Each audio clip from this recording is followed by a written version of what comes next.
And finally, the Arch.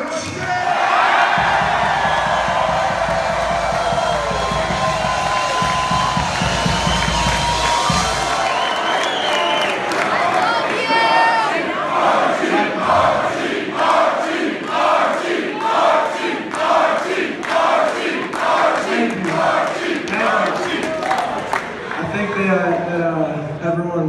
everyone said it perfectly about this team. It wasn't about one person in particular getting the credit. And to the very last second of the game, that's a play we work on every single day in practice, early mornings, late afternoons. Just the commitment level of our team, just to stick together for 40 minutes and play Villanova basketball is just, it's what we've done all year.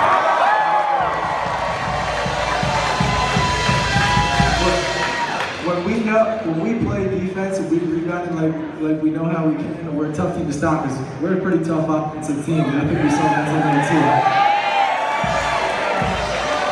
Thank you for everything.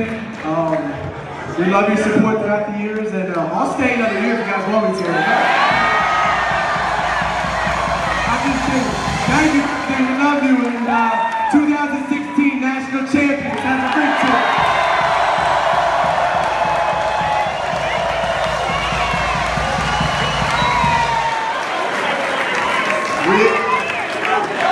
We always say three things Villanova loves to do. I'm not always sure about the order, but pray together, go to basketball games together, and drink together. Everybody, be careful